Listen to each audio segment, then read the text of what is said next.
The Medal of Honor hit the frozen pavement with a dull clink, bouncing once before settling in the dirty slush beside a broken picture frame. Worthless junk, Richard Sterling sneered, grinding his $1,000 Italian loafer onto the weathered bronze star. Just like the old bastard who wore it. 98-year-old Elias Thorne, slumped in his wheelchair on the snow-covered sidewalk, reached out with trembling fingers toward the medal, the one they'd pinned on him at Normandy, the one still stained with blood that wasn't his own. His oxygen tank hissed beside him, his threadbare coat no match for the Thanksgiving blizzard hammering Chicago's South Side. Sterling's private security guards laughed as they hurled another box of the veteran's possessions into the street. A Purple Heart clattered across the ice. Photographs of dead brothers in arms scattered like fallen leaves. "Please," Elias whispered, his voice barely audible over the wind. "It's Thanksgiving. Just give me until tomorrow." "Thanksgiving?" Sterling checked his Rolex. "Old man, you should be grateful I'm not charging you for the property damage you're decrepit as caused by existing in my building." He turned to his head of security. "Get this trash off my property. All of it." What Sterling didn't see, what his arrogance wouldn't let him see, was the young man in the leather vest watching from across the street. The patch on his back read, "Prospect," above a larger insignia. A steel sentinel standing guard, wings spread, sword drawn. Rookie's hand shook as he pulled out his phone, not from cold, but from rage. The call was answered on the first ring. "Caleb, we got a code red. It's bad. It's one of ours. A real one. 23 miles away, in a warm clubhouse decorated with Thanksgiving banners and smelling of roasted turkey." Caleb, ironclad, Cross set down his beer so hard the bottle cracked. "Say again." "Sir, they're throwing a World War II vet into the street. 101st Airborne. He's in a wheelchair, and the landlord he stepped on his Medal of Honor, sir. He fucking stepped on it." The clubhouse went silent. 50 men watched as their president stood, his 6'4" frame casting a shadow across the festive table. His jaw clenched so tight they could hear his teeth grind. Every chapter, every charter, every brother within 100 miles. His voice was ice over fire. "We ride. Now." For hours earlier, Elias Thorne had been alone with his memories. The small efficiency apartment on the 3rd floor of the Riverside Arms hadn't changed much in 30 years. The same water-stained ceiling. The same radiator that clanked and wheezed but never quite got warm enough. The same window overlooking the alley where kids used to play before the neighborhood went to hell. Elias maneuvered his wheelchair to the kitchenette. Calling it a kitchen was generous. A hot plate, a mini fridge that hummed like a dying wasp, and 2 cabinets that held everything he owned. He pulled out a can of Campbell's soup. Chicken noodle. The label was designed to look homemade, cheerful. It was a lie, but it was his Thanksgiving dinner. His hands shook as he worked the can opener. Arthritis and old shrapnel wounds made even simple tasks an ordeal. He'd stopped asking for help years ago. There was no one left to ask. The soup sputtered in the dented pot. While it heated, Elias wheeled himself to the mantel, a wooden board he'd mounted on the wall himself, back when his legs still worked. The photographs were arranged with military precision. There was Jimmy Potts Patterson, who'd taken a bullet for him in the Ardennes, dead at 19. There was Sergeant Martinez, who'd taught him how to lead, who'd died screaming in a farmhouse outside Bastogne. There was his platoon, 32 men in the photo. Came home. And there, in the center, was Rose. God, she'd been beautiful. Still was, in his mind. The photo was from their wedding day, 1946, both of them so young, so convinced they'd beaten death and earned their happiness. They'd had 43 good years before the cancer took her. The last thing she'd said, "You were always my hero, Eli. My soldier." "Hey, Rose," he whispered to the photograph, as he did every day.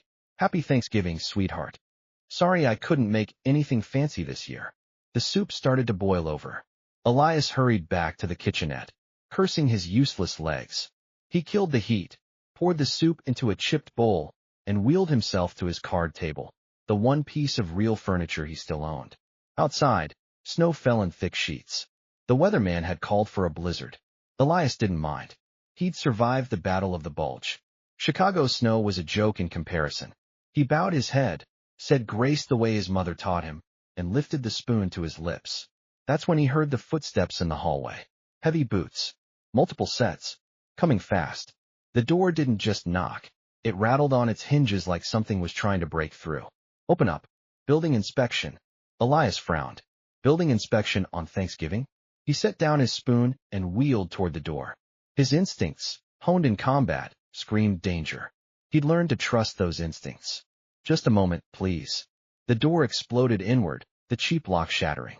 Elias jerked back as 4 men in black tactical gear stormed in, followed by a 5th man in a cashmere coat that probably cost more than Elias's entire Social Security check.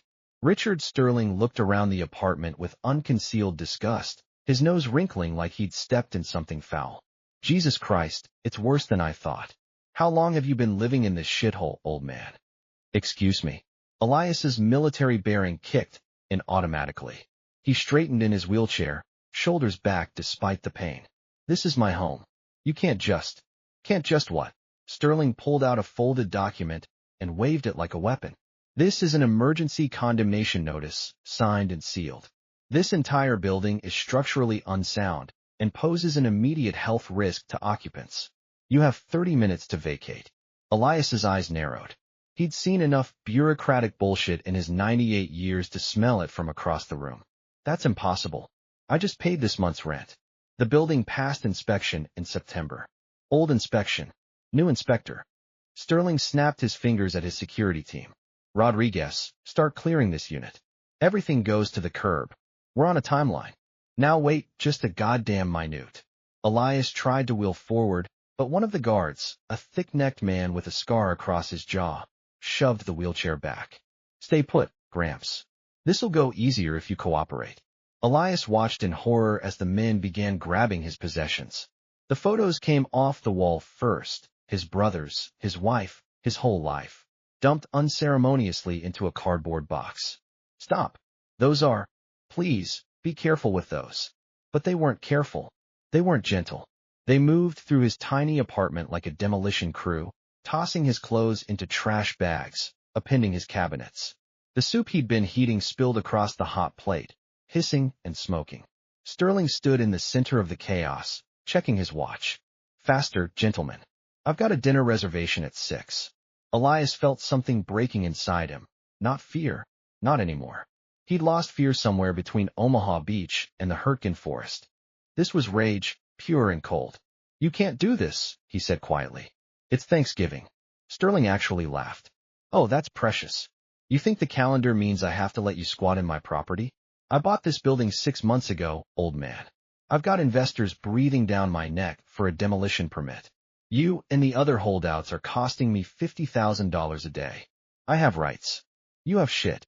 Sterling crouched down to eye level, his cologne overwhelming.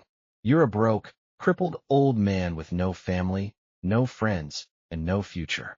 You're exactly the kind of tenant who should be grateful for whatever scraps society throws you. Instead, you're fighting me on this? Bad move. He stood and gestured to his men. All of it. Every stick of furniture, every piece of trash. I want this unit empty in 15 minutes. One of the guards grabbed the wooden mantle, yanking it off the wall. It hit the floor with a crash, and Elias's purple heart rolled across the linoleum. Another guard kicked it aside like a bottle cap. No. Elias lunged from his wheelchair, falling hard on his knees. Pain exploded through his legs, the ones that hadn't worked right since 44, but he didn't care. He crawled toward the metal, fingers outstretched. Sterling stepped on it first. The room froze. Even his own guards looked uncomfortable. What's this? Sterling lifted his foot. The metal stuck to his sole. He peeled it off and held it up to the light. Medal of Honor, huh? For what? Surviving long enough to become a burden on society. Elias's vision blurred with tears of rage and shame. Give it back. I don't think so. Sterling tossed it into one of the trash bags. Might be worth something at a pawn shop. Consider it payment for back damages. 2 guards hauled Elias back into his wheelchair. He struggled, but 98-year-old bones and muscles were no match for young men who worked out. Get him out of here, Sterling ordered. Sidewalk's fine. Let the old bastard enjoy the fresh air. The blizzard hit like artillery fire. One moment Elias was inside, surrounded by the wreckage of his life.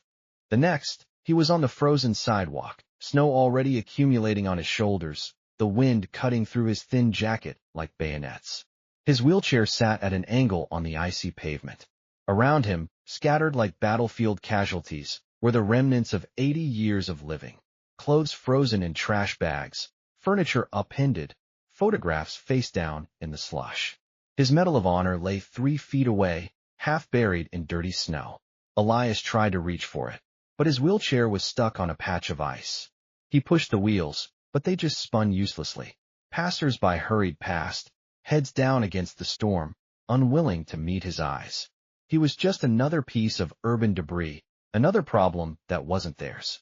Above him, on the building steps, Sterling supervised the final purge of Elias's apartment. The old soldier's sofa, the one he'd bought with his first civilian paycheck, came tumbling down the stairs, landing with a crash that sent cushions flying. "Everything out," Sterling shouted. "I want this building empty by midnight. The wrecking balls start Monday, and I'm not paying storage fees for these people's garbage." A woman in the doorway, Mrs. Chun from 2B, who'd lived there even longer than Elias, started crying. "Please, Mr. Sterling, it's a holiday. Just give us until next week. You've had 6 months of notices. Not my problem you can't read." He turned to his guards. "Next unit." Elias watched it all through eyes that had seen too much horror to be shocked, but not enough years to be immune to heartbreak. This was his home. These were his neighbors. And they were being erased like they'd never mattered at all. His oxygen tank hissed beside him, the gauge reading dangerously low. He'd need a refill soon, but his medical supply company was closed for the holiday. His hands were already going numb from the cold. This is it, he thought with strange clarity. This is how it ends.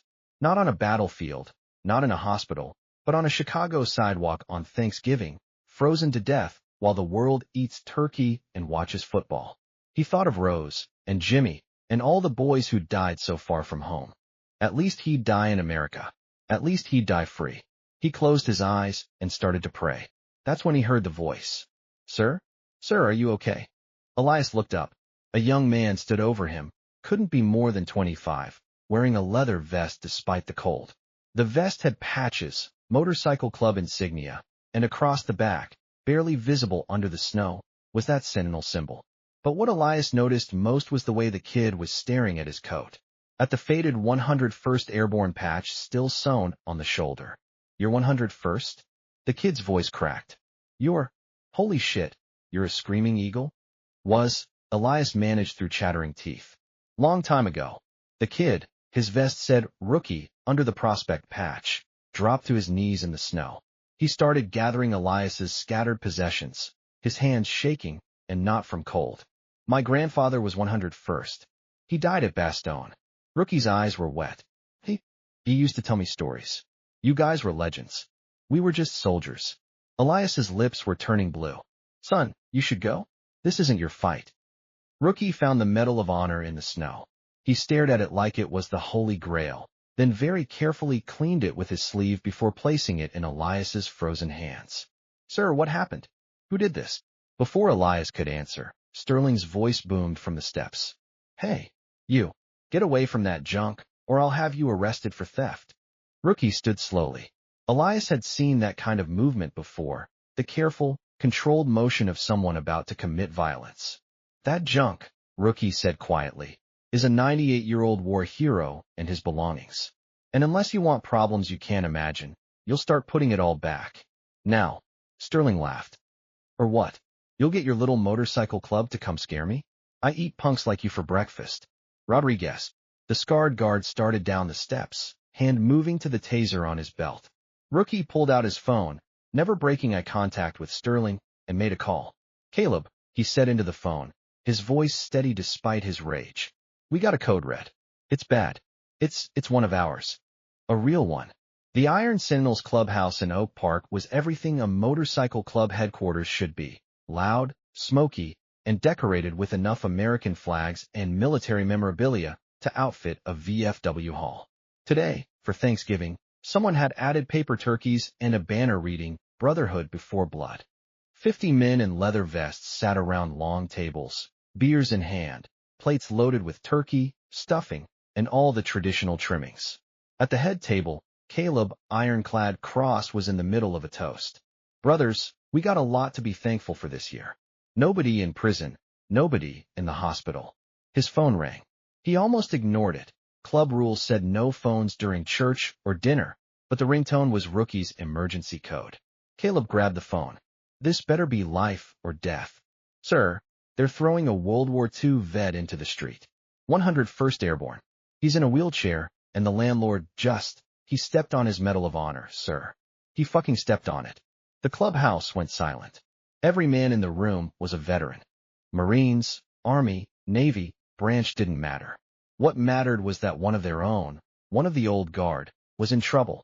Caleb stood slowly. His chair scraped against the floor like a gunshot. Where? Riverside Arms, South Side. Landlord's name is Richard Sterling. Real estate developer. He's got private security. How many? 4 guards. But Caleb, this old man, he was at Normandy. He's wearing his original unit patch, and I found his Medal of Honor in the fucking snow. Sterling called it junk. Every eye in the clubhouse was on Caleb now. They watched as his jaw clenched, as his knuckles turned white around the phone. They watched as a decade of military discipline fought with pure, primal rage. Discipline lost. Caleb slammed his hand down on the table, so hard plates jumped. Turkey flew. Beer spilled. Nobody complained. Listen up. His voice could have shattered glass. There's a 98-year-old Medal of Honor recipient sitting in a blizzard right now because some piece of shit developer thinks property rights matter more than honor. Some of you know what November means to me. Some of you know what I lost in Fallujah. He didn't need to elaborate. Every man in that room knew about Caleb's platoon, about the IED, about the brothers he'd left in the sand. I made a promise over those graves. I promised I'd never let another soldier stand alone. I promised I'd never abandon anyone who wore the uniform. He looked around the room. Every chapter, every charter, every brother within 100 miles. I want boots on the ground in 40 minutes. Judge, the club's sergeant-at-arms and former military lawyer, stood up. What's the play? We're bringing him home. And anyone who stands in our way learns what happens when you disrespect the flag. Doc, the club medic, was already packing his trauma bag. I'll grab oxygen tanks and blankets. Tiny, the 280-pound enforcer, cracked his knuckles. We sending a message or just moving furniture? Caleb's smile was cold enough to freeze the beer in their mugs. Both. Gentlemen, start your engines. The clubhouse erupted. Chairs flew back. Vests were zipped. Phones came out as men called their charter presidents, their support crews, their brothers in arms. Within 5 minutes, the garage doors were rolling up. Within 10, the first bikes were firing up, their thunder echoing through the quiet suburban neighborhood. Caleb made 3 more calls as he walked to his bike. A custom Harley with a Purple Heart medallion welded to the tank. First call. Murphy, I need you to put out a call to all veteran MCs in the area. Yeah, I know it's Thanksgiving. That's exactly why they'll come. Second call. Ramirez, you still work at Channel 7? Good. How'd you like an exclusive on a real story? Be at Riverside Arms in an hour with a camera. Third call. Lieutenant Barnes? Yeah, it's Caleb Cross. I know you're off duty, but you're going to want to hear this before your officers get called to a scene. Consider it a professional courtesy. He straddled his bike, kicked it to life, and the engine roared like a dragon waking from sleep. Behind him, 50 brothers did the same. The thunder was enough to set off car alarms 3 blocks away. The call went out across Chicago's south and west sides like a chain of lightning. Iron Sentinels Oak Park to Iron Sentinels Joliet. Code Red, veteran in need, 200 Riverside Arms. All hands on deck. Joliet to Iron Sentinels Gary. Drop everything. Veteran down. This is what we do. Gary to American Legion Riders Post 52. Brothers, World War II, vet being abused. We ride. Post 52 to Vietnam Vets MC. Real one needs help. UN. Vietnam Vets MC to Rolling Thunder Chapter 3. One of the old guard is in trouble. Coming. Within 20 minutes. The response wasn't just overwhelming. It was biblical. The Iron Sentinels weren't just a motorcycle club. They were a network, a brotherhood that crossed club colors and charter lines. When the call went out that a Medal of Honor recipient, a real hero, not some stolen valor punk, was being abused, every MC that flew an American flag responded. Jake Hammer Morrison of the American Legion Riders was carving turkey when his phone rang.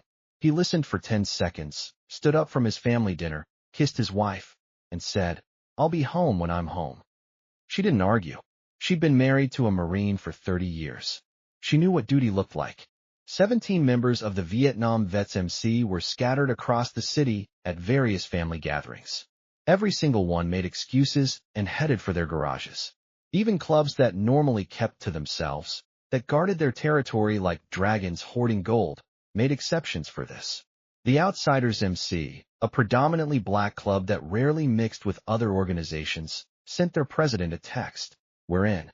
Nobody disrespects the uniform. Nobody." The Iron Cross MC, made up entirely of immigrant veterans who'd earned citizenship through service, mobilized their entire Chicago chapter. By the time Caleb's vanguard hit the highway, he had 40 bikes behind him. By the time they reached the city limits, that number had swelled to 80. And they were all headed to the same place. The sound was apocalyptic. 100 engines, then 150, then 200, all roaring in unison. The snow did nothing to muffle it.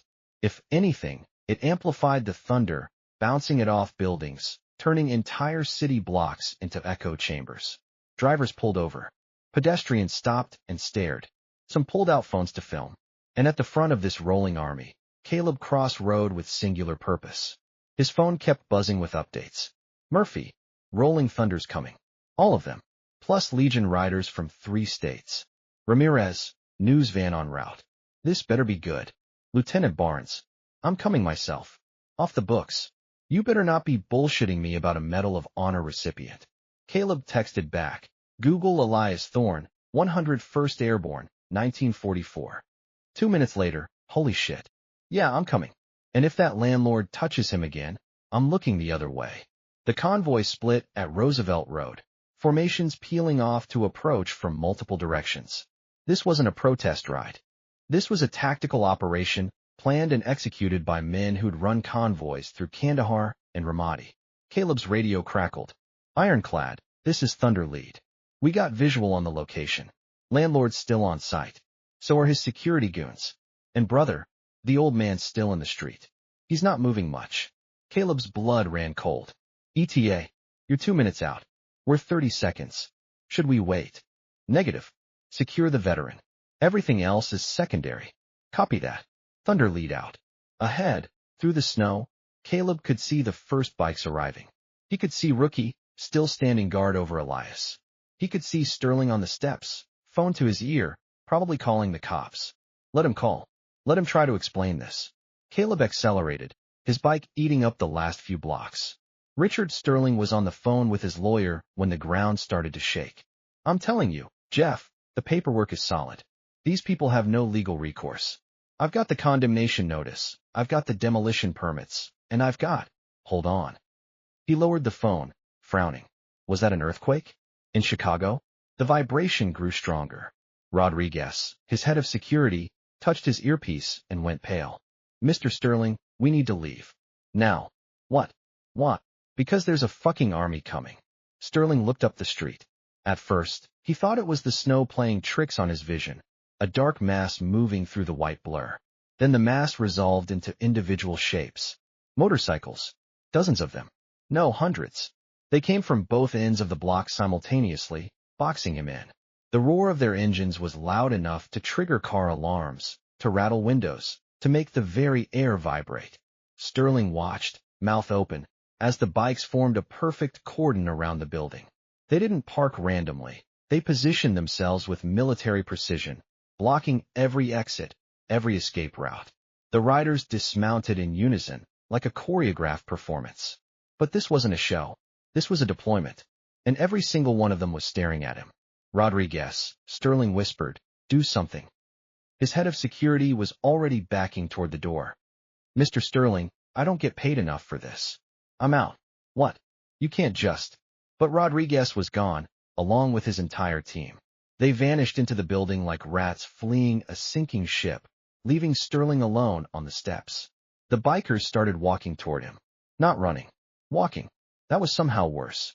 At their head was a man who looked like he'd been carved from granite and rage. 6'4", 220 of solid muscle, with a scar that ran from his left eye to his jaw. His vest was covered in patches, unit insignias, campaign ribbons, and across his back, that sentinel symbol. But what Sterling noticed most was the look in his eyes. He'd seen that look before, in documentaries about soldiers coming home from war. It was the look of a man who'd decided the rules didn't apply anymore. Caleb Cross stopped 3 feet from Sterling. Behind him, 200 bikers fanned out in formation. "Are you Richard Sterling?" Sterling tried to summon his usual bravado. "I am, and you're trespassing on private property. I've already called the police." "Good." Caleb's voice was flat. "Dead. They can take your statement after we're done." He turned to his men. "Doc, Judge, Tiny, secure the veteran. Get him warm. Everyone else, start bringing his property back inside. Carefully. If I see anyone drop something, you're doing push-ups until your arms fall off." The bikers moved as one. Doc, a former Army medic who'd done 3 tours in Afghanistan, sprinted to Elias with a medical bag and blankets. Judge, the lawyer, started photographing everything with his phone. Tiny and a dozen others began gathering Elias's scattered belongings from the snow. Sterling watched in disbelief. "You can't do this. That's illegal moving of condemned property." Caleb held up a hand. The entire crowd went silent. "I'm going to say this once, and I want you to listen very carefully." He pulled out his phone and held up a photo. "This man's name is Elias Thorne. In 1944, he jumped into Normandy with the 101st Airborne. He fought at Bastogne. He was awarded the Medal of Honor for saving 14 men while taking 3 bullets himself. He's 98 years old, and you threw him into the snow on Thanksgiving. It was a legal eviction." "Shut up." Caleb's voice dropped to a whisper that somehow carried across the entire street.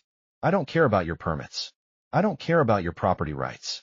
I care that you put your foot on that man's Medal of Honor and called it junk." Sterling's face went white. "How did they know about that?" Caleb continued. "See, here's what's going to happen. You're going to stand there and watch while we move Mr. Thorne back into his apartment. You're going to watch while we fix everything you broke. And then, when we're done, you and I are going to have a conversation about respect. I'll have you arrested. All of you." A new voice cut through the tension. "On what charges?" Everyone turned. Lieutenant Barnes of the Chicago PD was walking up the street, still in his dress blues from Thanksgiving dinner. Behind him were 3 squad cars, but the officers weren't drawing weapons. They were standing down. Barnes walked past Caleb and examined the scene. An elderly veteran in a wheelchair, surrounded by his belongings in the snow, while a developer in a cashmere coat stood on dry steps. "Mr. Sterling," Barnes said carefully, "did you evict this man today?" "I had every legal right." "On Thanksgiving? During a blizzard? Without a court order or police supervision?" Barnes pulled out his own phone. "Because I'm looking at Chicago Municipal Code 5-12-170, which explicitly prohibits evictions on federal holidays without extraordinary circumstances and a police presence." "Did you have a police presence, Mr. Sterling?" Sterling's lawyer-coached brain finally kicked in. I had a condemnation notice." "May I see it?" Judge materialized beside Barnes, holding the document Sterling had waved earlier. "Already reviewed it, Lieutenant. No court seal, no judge's signature, dated today, which means it was never filed with the clerk's office. It's worthless paper." Barnes looked at Sterling with something approaching pity. "So you illegally evicted a Medal of Honor recipient on Thanksgiving using fake paperwork?" "I didn't know it was fake. My lawyer." "Your lawyer just hung up on you." Caleb held up Sterling's phone, which had been buzzing nonstop. "Want to read these texts? Jeff says you're on your own, and he's never heard of you." Sterling's world was collapsing faster than his building ever would. The bikers were already halfway through moving Elias's belongings back inside. The news van had arrived, cameras rolling. And worse, other residents of the building were coming out to watch, phones up, recording everything. Mrs. Chun, the woman he'd made cry earlier, was being interviewed by a reporter. "He told us we had to leave today, or he'd have us arrested. On Thanksgiving. We have nowhere to go." "Mr. Sterling," Barnes said formally, "I'm going to need you to come with me. We have some questions about your business practices." "Am I under arrest?" "Not yet. But keep talking, and I'll find a reason." Caleb stepped aside to let Barnes do his job. He had other priorities. Elias Thorne was warm for the first time in hours. Doc had wrapped him in heated blankets, the kind they used for shock victims, and was checking his vitals with professional efficiency. Pulse is weak, but steady. Oxygen saturation is low, but improving. "Sir, when's the last time you had your tank refilled?" 2 weeks, Elias admitted. His voice was still shaky, but some color had returned to his face. I. I was trying to make it last.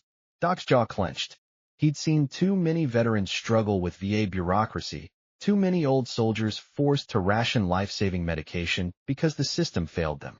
Not anymore. He pulled out a fresh tank from his medical kit. This one's yours. And I'm setting you up with a supplier who delivers free to vets. My buddy runs it. Consider it handled. Elias stared at the tank like it was a miracle. I can't afford. It's free. We take care of our own. That's when Caleb arrived. He'd been coordinating the operation, but now he had time to meet the man they'd come to save. He stopped in front of Elias's wheelchair and did something that shocked everyone watching. He took a knee. In biker culture, you didn't kneel. You didn't bow. You were equals, brothers in leather and chrome. But this wasn't about bike culture. This was about respect. Sir, Caleb said quietly. I'm Caleb Cross, president of the Iron Sentinels MC. On behalf of every veteran here, I want to apologize that it took us this long to reach you. Elias's eyes, still sharp despite his age, studied the younger man. He saw the combat scars, the ribbon tattoos, the weight of command that Caleb carried like armor. You served, Elias said. It wasn't a question. Marines. 3 tours. Fallujah, Ramadi, Helmand Province. Good tours or bad. Lost half my platoon to an IED. 23 brothers who trusted me to bring them home. Elias reached out with a trembling hand and gripped Caleb's shoulder. The gesture was familiar to anyone who'd worn the uniform, the grip of one soldier to another. Then you know, Elias said simply. You know what it means to keep fighting. Caleb nodded.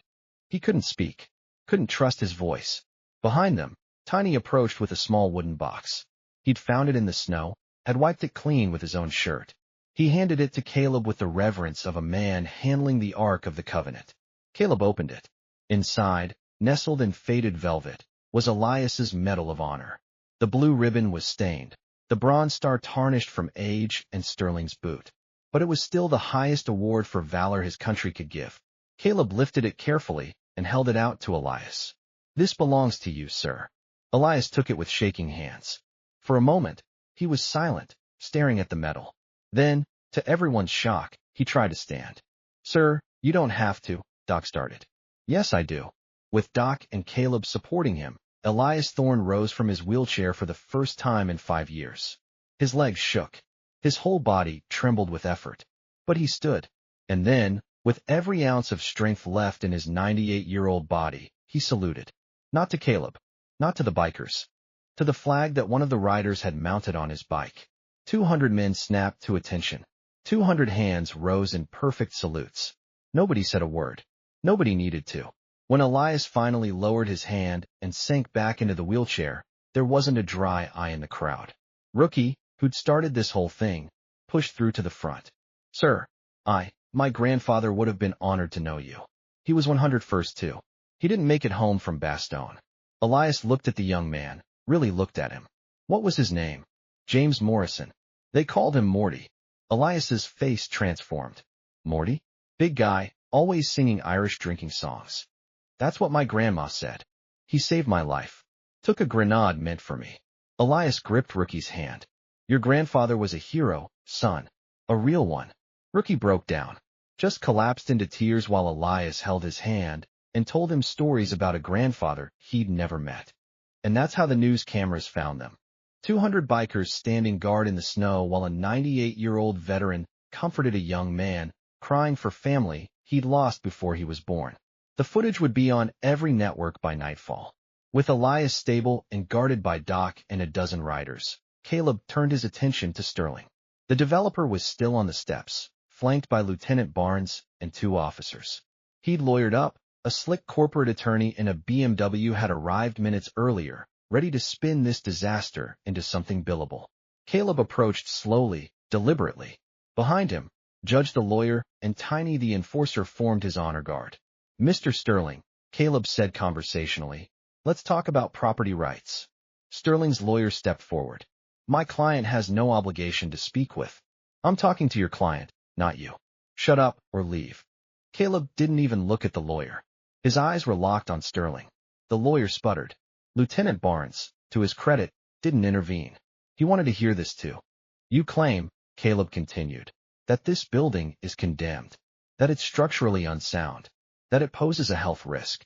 That's correct. Then explain why you were planning to demolish it Monday. If it's so dangerous, shouldn't it be evacuated immediately? Shouldn't there be city engineers here? Red tape? Safety protocols. Sterling's lawyer jumped in. My client filed all appropriate. Judge pulled out his tablet. Actually, your client filed for a demolition permit 6 months ago, which was denied by the City Planning Commission due to historic building protections and lack of resident relocation plan. He appealed twice. Both appeals were denied. The building's last structural inspection, conducted by the city in September, found it sound with minor maintenance issues. He turned the tablet around, showing official city documents. This condemnation notice? Judge held up the paper. It's fake. Not just irregular, completely fabricated. Wrong forms, no case number, no judge's signature. Your client literally printed this on his office printer this morning. The lawyer went pale. Mr. Sterling, I need to speak with you privately. No. Caleb stepped closer. You're going to speak publicly. Because I want everyone here to understand exactly what happened today. He gestured to the cameras, the crowd, the watching world. You saw an old man living alone. No family to fight for him. No resources to hire lawyers. Just a monthly social security check and a lease you decided wasn't worth honoring. So you created fake documents, hired private muscle, and threw him into the street on Thanksgiving during a blizzard. I had every right to protect my investment. Your investment? Caleb's voice could have stripped paint. This isn't an investment. This is a home. These are people. And that man you threw away like garbage? He bled for your right to own property. He took bullets so you could sit in your office and count money. I don't have to listen to this. Yes, you do. Tiny stepped forward. All 280 pounds of him. Because if you try to leave before we're done talking, I'm going to accidentally trip and fall on you. Repeatedly. Lieutenant Barnes cleared his throat. I didn't hear that. Sterling was sweating now despite the cold. The crowd around him had grown. Not just bikers, but residents of the building, neighbors, people who'd come to see what the commotion was about. And they all had phones. Mr. Sterling, Judge said formally, on behalf of Mr. Elias Thorne, I'm serving you notice of intent to sue for illegal eviction, elder abuse, property damage, and emotional distress. Additionally, we'll be filing complaints with the City Housing Authority, the State Attorney General, and the FBI's Elder Fraud Division. The FBI? Sterling's voice cracked. Defrauding veterans is a federal crime. So is creating fake court documents. I count at least 14 federal statutes you violated today. Judge smiled. It wasn't friendly. I used to work for JAG. I know all of them. Sterling turned to his lawyer. Do something. The lawyer was already backing toward his BMW. I'm sorry, Mr. Sterling, but I can't represent you in a criminal matter. You'll need to find other counsel. He was gone before Sterling could respond. Caleb let the silence hang for a moment. Let Sterling really feel the weight of his situation. Then he spoke, his voice carrying across the street. Here's what's going to happen. You're going to provide written guarantee that every resident of this building has a lease for the next 5 years at current rates. You're going to pay for all repairs and upgrades out of pocket. And you're going to establish a fund to cover Mr. Thorne's medical expenses for the rest of his life. That's extortion. No, Lieutenant Barnes interjected. That's a settlement offer. You're free to refuse and take your chances in court. But I should mention, he gestured to the cameras, this is already going viral. Every news outlet in the city is running the story. You threw a Medal of Honor recipient into a blizzard on Thanksgiving. How do you think a jury's going to feel about that? Sterling looked around wildly. The crowd had grown to hundreds. Some were chanting, shame, shame, shame. And if I refuse? Caleb leaned in close. Then we make this our full-time job. Every property you own will be there. Every business meeting will be outside. Every restaurant, every golf course, every place you think you're safe, you'll hear our engines. We'll follow you legally, publicly, and relentlessly until you either make this right or sell everything and leave Chicago. You can't do that. Watch us. Caleb straightened. We're veterans. We're organized. We've got nothing but time and a really good reason. How long do you think your investors will stick around once their properties are surrounded by biker rallies? Sterling sagged. He was beaten and he knew it. Fine. Fine. I'll make it right. In writing. Now. Judge produced a document. I took the liberty of drafting an agreement. Sign it. Sterling signed. The crowd erupted in cheers. With Sterling's capitulation secured and Lieutenant Barnes keeping him under supervision, Caleb turned to his brothers. All right, listen up. We're moving Mr. Thorne back home. I want this done right. Military precision, no damage, and maximum respect. This isn't a repo job. This is an honor guard detail. The bikers moved with stunning efficiency. These were men who'd run supply convoys in war zones, who'd built forward operating bases from scratch. Moving one old man's belongings was nothing, but they treated it like everything. Tiny and 3 other heavyweights carefully carried Elias's sofa up the stairs, taking extra care not to bang it against the walls.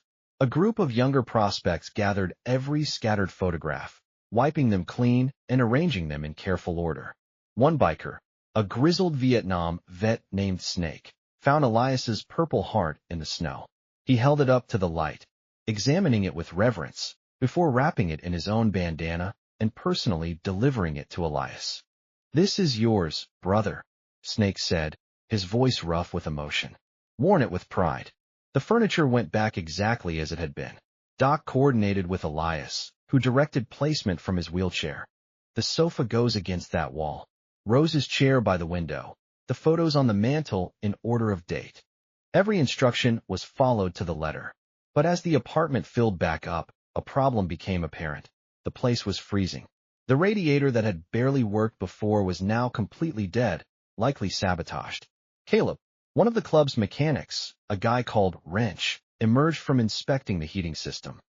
Somebody cut the main line. This wasn't an accident. The crowd went silent. Even Sterling's lawyer looking scared. Caleb's voice was ice. "Fix it." "Can't. Not properly. We'd need to replace the whole system, and that's a multi-day job. Then we do it another way." Caleb pulled out his phone. "Murphy, you still got those industrial heaters from the winter rally?" "Yeah, 4 of them." "Want? Bring them all. And generators. We're setting up a temporary heating system." Within 30 minutes, Iron Sentinel support trucks arrived carrying industrial-grade construction heaters, the kind used to keep outdoor workers warm in sub-zero temperatures. The bikers set them up in Elias's apartment in the hallway, running cables to portable generators outside. The temperature went from freezing to tropical in minutes. But Caleb wasn't satisfied. "Wrench, how long to get a real heating system installed? Professional job? Week, maybe 2. Parts alone. What if money wasn't an issue?" Wrench grinned. "I know a guy. He owes me a favor. If we pay premium for rush delivery and overtime, could have it done by Sunday." "Do it." "Bill to..." Caleb looked at Judge. "Bill to Richard Sterling." Judge said loudly enough for everyone to hear. "Per the settlement agreement he just signed, all repairs are his responsibility." The crowd laughed. Sterling looked like he wanted to die. While the heating situation was handled, other problems emerged and were immediately solved. The apartment's wiring was ancient and dangerous. The club's electrician and 2 prospects spent 3 hours rewiring the whole unit. The plumbing leaked. A biker who'd been a plumber before he joined the club fixed it with parts from the hardware store, Sterling's credit card. The locks were broken from the forced entry. Tiny installed commercial-grade deadbolts, the kind that could stop a battering ram. Mrs. Chun from 2B watched all this and started crying again, but this time from relief. "They're fixing my apartment too?" Caleb overheard. "Ma'am, Sterling signed an agreement to repair this entire building.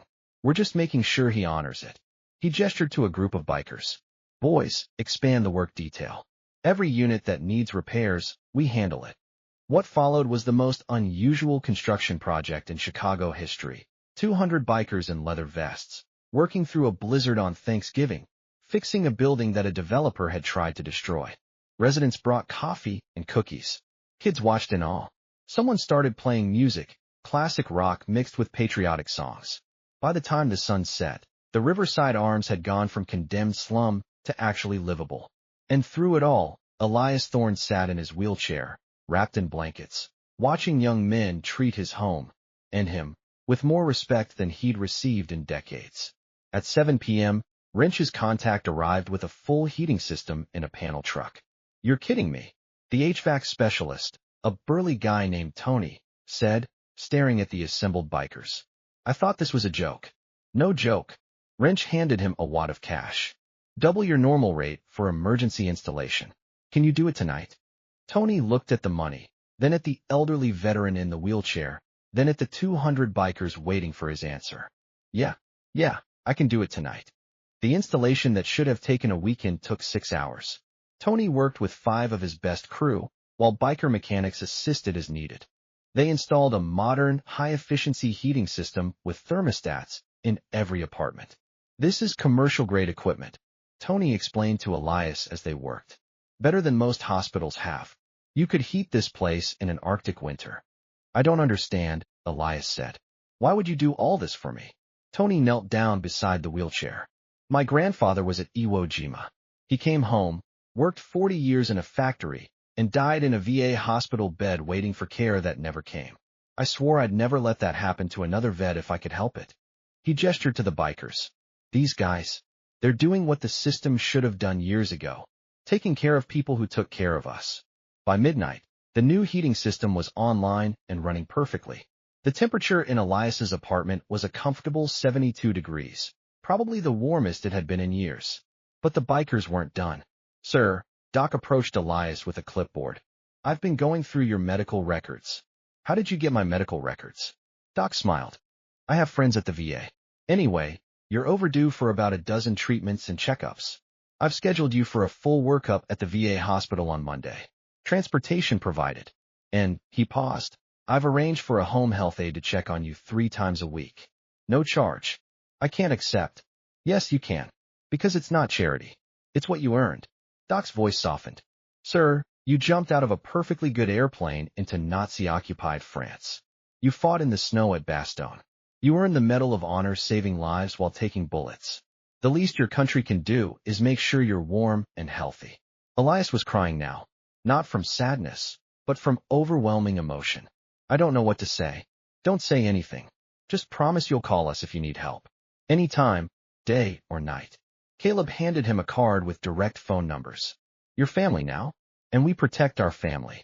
At 9 p.m., as the repairs were finishing up, the Iron Sentinel's support vehicles arrived with the cargo that Caleb had been coordinating for hours, food.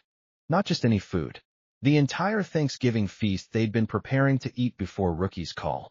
Turkeys, stuffing, mashed potatoes, gravy, cranberry sauce, pies, everything had been packed up and transported to the Riverside Arms.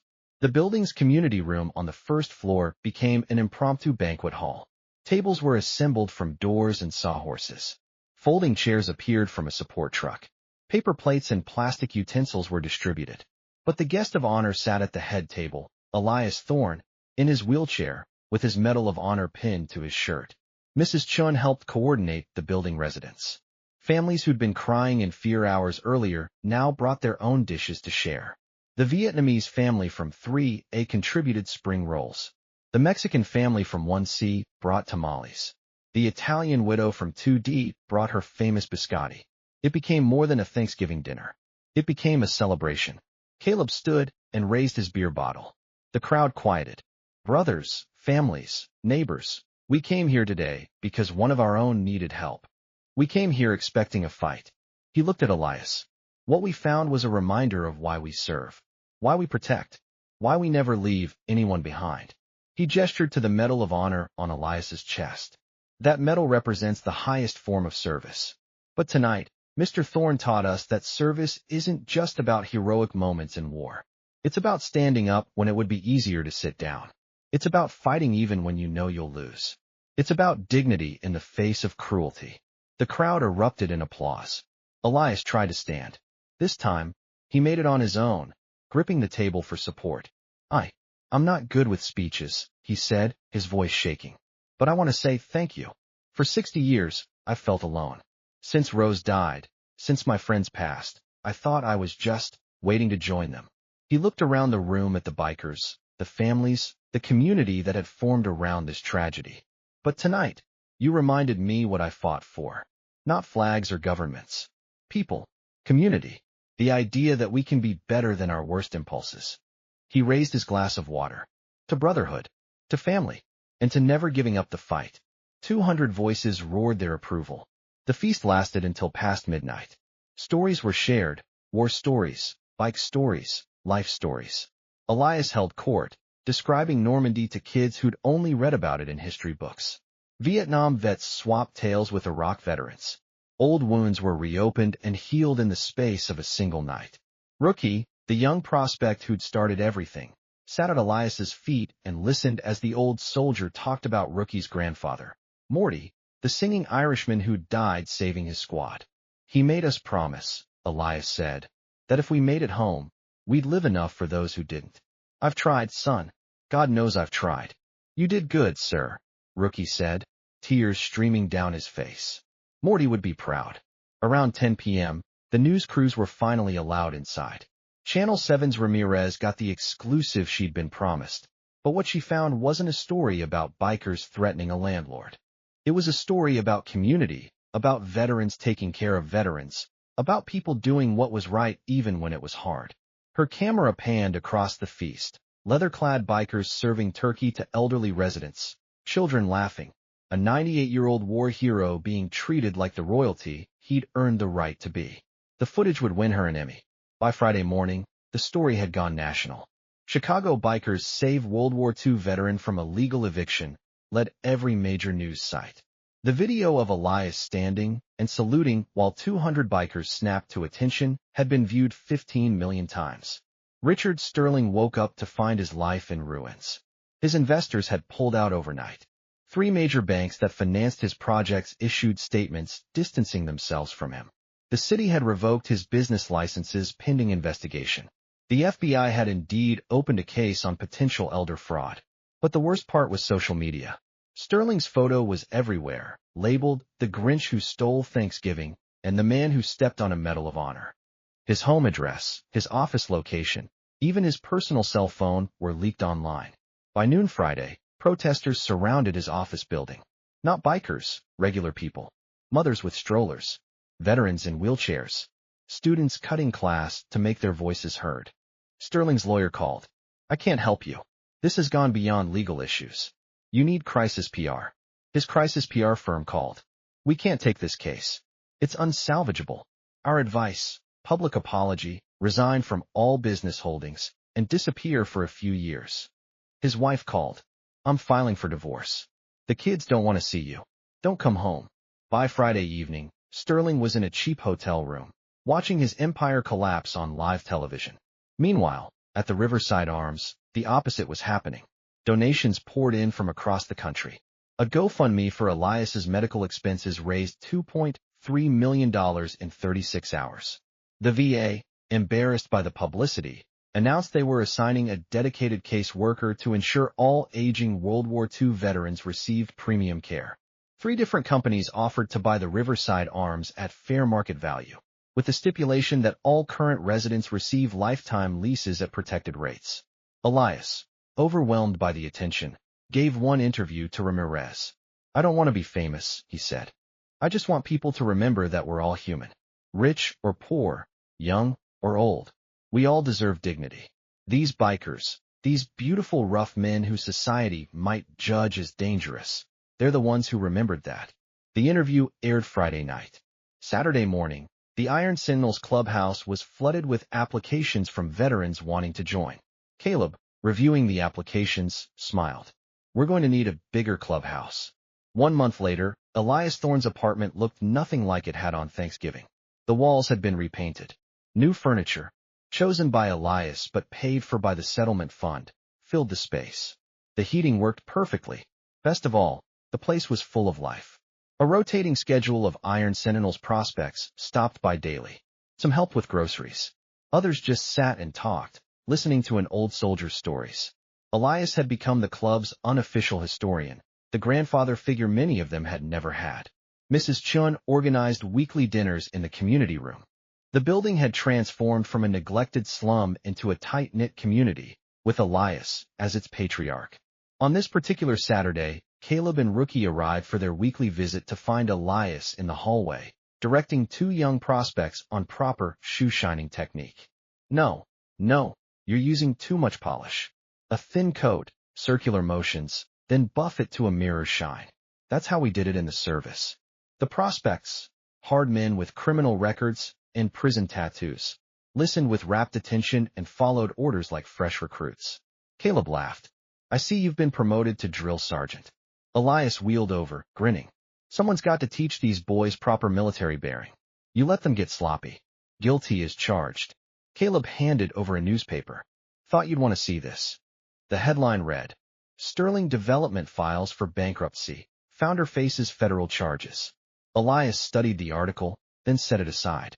I don't take pleasure in his suffering, but I hope he learns from it. You're a better man than I am, sir. No, just an older one. I've learned that revenge doesn't satisfy the soul, but justice. He looked around at his warm, safe apartment, at the young men who checked on him daily, at the community that had formed around a tragedy. Justice heals. Rookie cleared his throat. Sir, I have something for you. He pulled out a small wooden box, hands shaking. My grandmother, when she heard what you said about my grandfather, about how he saved you, she wanted you to have this. Inside the box was a purple heart and a photograph. The photo showed a young man in army uniform, big smile, standing next to a shorter soldier. That's you. Rookie pointed at the shorter soldier. And that's Morty. She kept it all these years. Elias stared at the photo, transported back 80 years. I remember when this was taken. We were in England, waiting for the jump. Morty was singing Danny Boy, trying to calm everyone's nerves. His voice cracked. I tried to find his family after the war, but I didn't know where to look. Now you know. Rookie's eyes were wet. And she wants to meet you. She's 93, living in Indiana. We could take you there, if you'd like. Elias looked at Caleb, who nodded. Road trip. The club would be honored to escort you. I'd like that very much. A knock on the door interrupted them. Doc entered with a younger man in VA uniform. Mr. Thorne, this is Dr. Martinez, your new personal physician from the VA. He's here to do your monthly checkup. The doctor, no older than 30, shook Elias's hand with genuine warmth. It's an honor, sir. I read about what you did at Bastogne. You're a legend. I'm just an old man who got lucky. Luck had nothing to do with it, sir. The doctor opened his medical bag. Now, let's make sure you stay healthy enough to keep telling these stories. As the examination began, Caleb and Rookie stepped into the hallway. Through the window, they could see the street below, the same street where, a month ago, an old man had been thrown into the snow. Now, there was a mural on the building's exterior wall. Local artists had painted it as a tribute. A massive image of Elias in his World War II uniform, surrounded by the words, protected by honor, defended by brotherhood. We did good, Rookie said quietly. We did what was right, Caleb corrected. There's a difference. Sir, can I ask you something? Rookie turned to face him. Why'd you kneel? When we first got here, you took a knee for him. I've never seen you do that for anyone. Caleb was quiet for a moment, choosing his words carefully. In the Marines, they taught us that leadership isn't about standing above others. It's about lifting them up. That man jumped into Nazi-occupied France knowing he'd probably die. He took bullets for men he barely knew. He spent 60 years trying to live up to a promise he made to his dead friends. He looked at Rookie. Kneeling wasn't submission. It was acknowledgement. I kneel before no man, except those who've earned the right to be honored. Inside the apartment, they could hear Elias laughing at something the doctor said. It was a sound full of life, full of joy, a sound that hadn't been heard in that apartment for far too long. Caleb's phone buzzed. It was Judge. FYI, Sterling just took a plea deal. 5 years federal prison, forfeiture of all assets, and mandatory restitution to all his victims. He's done. Caleb showed the message to Rookie, who smiled grimly. Good. Justice, Caleb agreed. They went back inside to find Elias surrounded by bikers, each one hanging on his words as he described the jump into Normandy, the terror, the chaos, the brotherhood forged in fire. The plane was hit 3 times before we jumped, Elias said. I was so scared I could barely move. But Morty, he slapped my shoulder and said, you jump, I jump. Brothers to the end. So we jumped together. Into hell. Into history. The young prospects listened with the kind of attention they'd never given in school. This wasn't a history book. This was real. This was their elder, their brother, their general. And you know what I learned? Elias looked around the room. I learned that brotherhood isn't about blood or country or even shared experience. It's about being there when someone needs you. It's about never giving up on each other. It's about, he looked directly at Caleb, never leaving anyone behind. Caleb nodded, his throat tight with emotion. Never, he said. And in that moment, in that warm apartment filled with veterans old and new, surrounded by the proof that good still existed in the world, they all understood what they were really fighting for. Not revenge, not justice, even honor.